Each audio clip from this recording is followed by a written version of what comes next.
what are the few things that you think a person definitely needs to think about when they're planning for travel?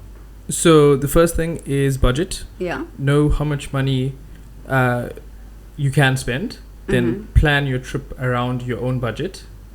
Then plan your trip yourself. See how much it comes to, if it's within that budget. Then take it to a travel agent and see if it's around the same price. Then when you get to a foreign country, for example, eSims are essential, so as your mode of communication. Also, local travel a lot cheaper than taxis or Ubers, for example. And then lastly, just have a good time. But saving towards your travel is very important, and one should do so consistently, like on the Franc app with a new travel goal, for example.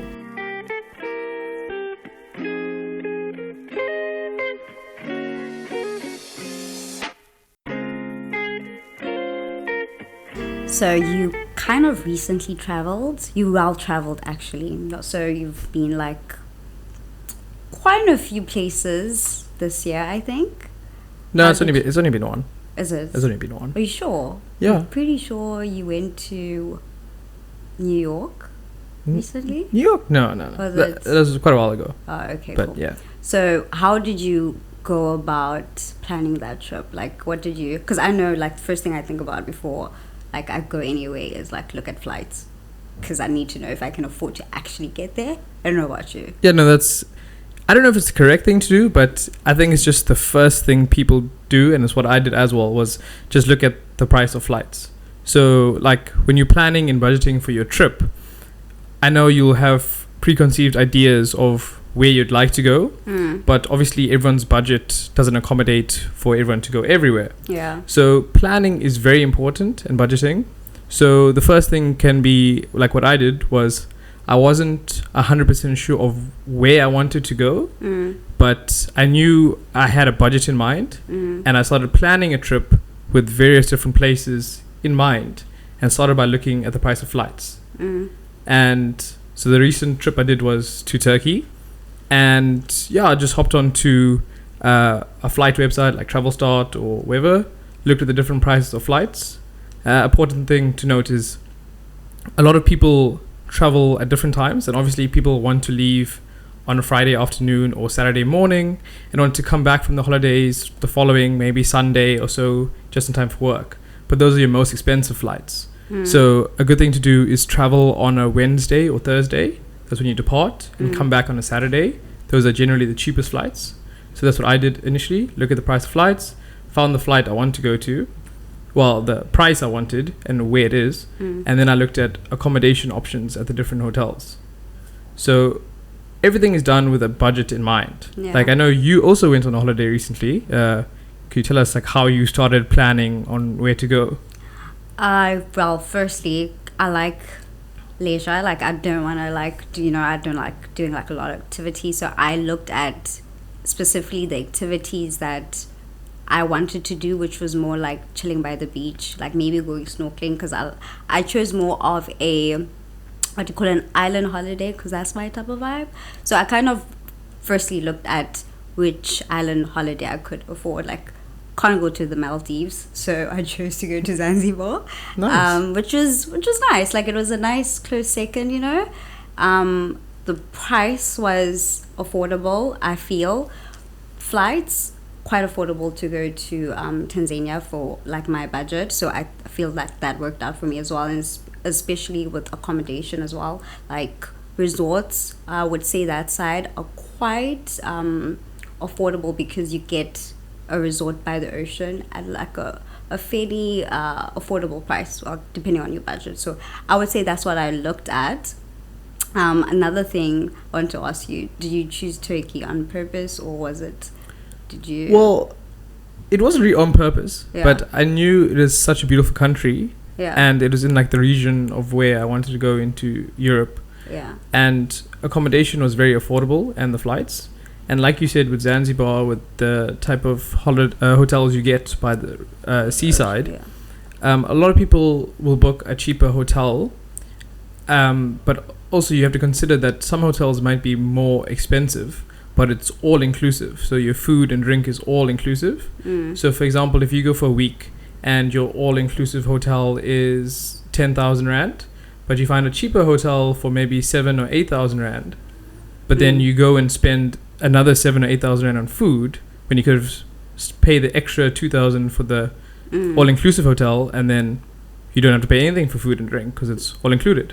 So you save money that way. Yeah, and I agree with that. And on that note, I also realized that because I planned my trip myself, I didn't get a travel agent because I felt like it will also save me costs, not having to like pay someone to plan everything for me. So I did everything by myself, which I'm very proud of. Like, honestly, one of my best work.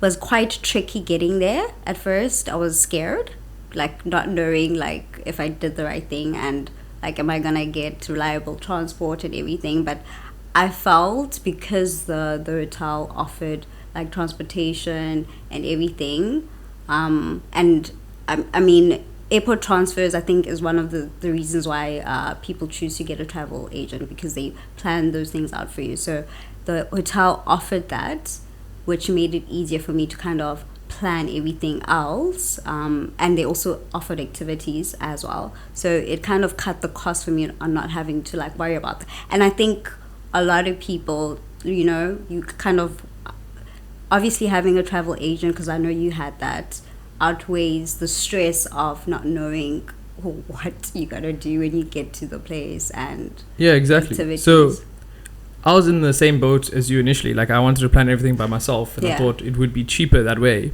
And it is sometimes, but also sometimes you have to think about the stress of doing everything yourself.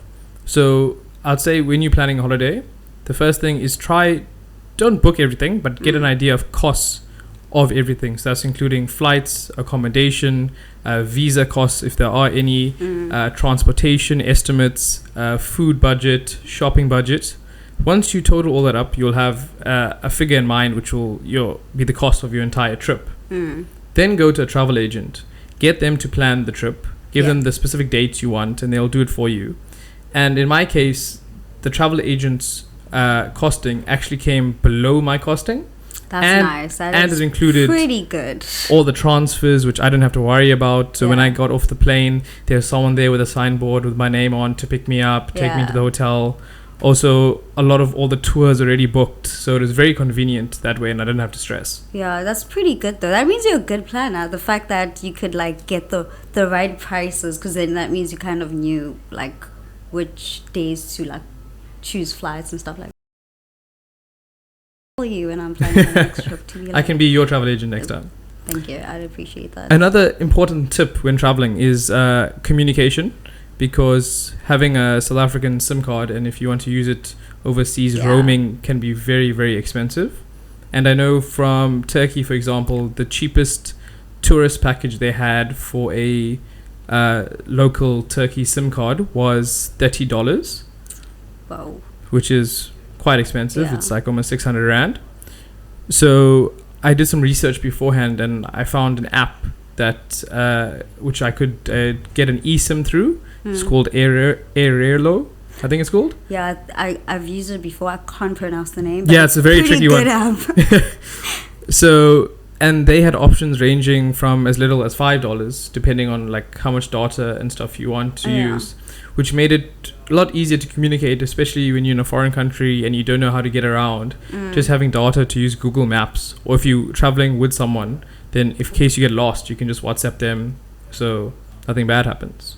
Yeah, I think that's a pretty good one, because I also found out about the app like before I traveled and got it at the airport, set it up. It was quite easy, and I also feel like it like saved me a lot of money in terms of having to like get data. I wouldn't know where to get it. Exactly. And having Google Maps overseas is the best hack you can have, because if you want to go somewhere and you put the location on Google Maps, it'll indicate the fastest route to get there and generally the price. So on Google Maps, it gave me like an estimated Uber cost versus the local metro cost versus a normal taxi cost. And that really helps, especially when you're traveling overseas. The local transportation, like the metro system, is so much cheaper than an Uber, for example. Ubers might be cheaper if there's quite a few of you, like 4 to 6 people, But if there's only one or two of you, then local transportation is definitely the way to go. That's good to note. And like, I know we're speaking about international travel a lot, but local travel also is like amazing in South Africa. Like, I enjoy traveling within the country, like short lifts and everything. And I also feel like, obviously, for South Africans, much more affordable. There's also a lot of things to do. I don't know if you have like any tips or places I can try. No, like traveling locally, travel internationally is great. Yeah. But honestly, it is more expensive to travel internationally. But also, not people don't have as much time. It's like you can't go overseas just for a weekend because a flight is like a minimum 9 hours, say, to go to Dubai.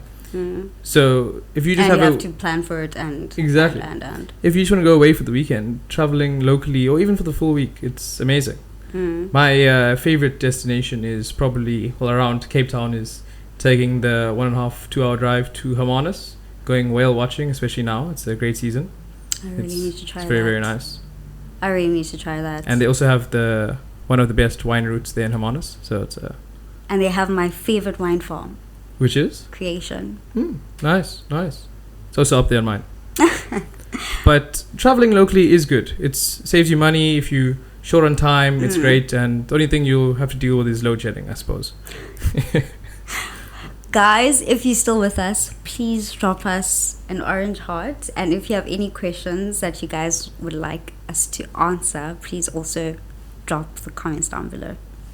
So, on that note, talking about everything traveling, now that you have planned your trip, booked your flights, decided where you're going, know where you're staying, know your activities, like, how do you go about actually saving for the trip? Because I feel like it's the hardest thing. You know how much you need, but like, it's putting the money away. That is like, it's a hard thing to say. There's a hard thing to put money away. Yeah. Versus saying you're going to put money away. So honestly, how I saved for my recent trip was that I set up a new goal on the Franc app, and I set up a travel goal. And now the new feature of multiple goals, I could have my personal normal investment goal and now my travel goal. And I contributed weekly for a good 4 months so I could build up my funds in my Franc account until I had enough to travel. That's a good tip. And I also realized, for when I was saving for my trip, like, I like that the calculator, once you say, okay, this is my target date, it tells you exactly how much you need to put away. Exactly. And like when, in order to like reach your holiday goal, which is like, I think is like pretty cool. The only mistake I can say I did make was it came close to my holiday, and obviously I needed to exchange money for the foreign currency into euros that I needed. Yeah. And I kind of left withdrawing my money from my Franc account to the last minute, as it slipped my mind, because the Franc app is usually good, as it pays you out your withdrawal in 3 to 5 working days. But I needed it in 2 days. So thankfully they had a quick withdrawal feature where I could just withdraw my money in 2 days and receive that, so I could exchange money and then receive the rest while I was on the way overseas, so I could use my credit card. Good contingency plan. That was also one thing, like, I don't know about you, but I had like a misfortune. I think it was like a local travel. I think it was Cape Town 2 years ago, where I didn't have an emergency for like the trip. Like, I didn't have like an emergency fund like put away. I also didn't budget for the trip or like plan. I think that was one lesson learned. Didn't budget or plan for the trip, and I kind of used like the money that was in my bank account, the money I would use for I was also supposed to spend for the month. Went for the trip, got there, accommodation, I had an issue with it, and then I had to have like extra money to book a new accommodation, which is, I think, taught me to have an emergency fund if you're going away. I don't know about you. No, that is quite important, because often when you travel, you can't budget for everything. There's always unexpected things that might come up. Yeah. Or even just local emergencies where there's a miscommunication between the booking you made. Yeah. So just having some funds in an emergency fund on the Franc app, for example, is a great way to just have that in case something happens. Yeah. Well, thankfully, Airbnb refunded me, but still, it was like very Stressful. It was very stressful. Probably one of the most stressful days of my life. Just to wrap it up, what are the few things that you think a person definitely needs to think about when they're planning for travel? So the first thing is budget. Yeah. Know how much money you can spend. Then plan your trip around your own budget. Then plan your trip yourself. See how much it comes to, if it's within that budget. Then take it to a travel agent and see if it's around the same price. Then when you get to a foreign country, for example, eSims are essential, so as your mode of communication. Also, local travel a lot cheaper than taxis or Ubers, for example. And then lastly, just have a good time. But saving towards your travel is very important, and one should do so consistently, like on the Franc app with a new travel goal, for example. Yeah, I also feel like that will also keep you disciplined, because you can see what your target is, how much you need to put away on a frequent basis to get there. So I think those are some good tips. If you guys have any questions about how to save for your trip, or if you want to have any questions about saving on the Franc app, you can just drop them down below. But yeah, thank you for all those tips. I will contact you when I'm going to Turkey. Oh, okay. Like, I need like the whole breakdown. No, of sure. what you do. I'll be your travel agent next time. I'd appreciate that. If you guys are still watching, thank you so much for joining us today. Please like and subscribe. And please feel free to drop a comment down below if you have any suggestions. We could be talking about it on the next episode of Frankly Speaking. Thank you.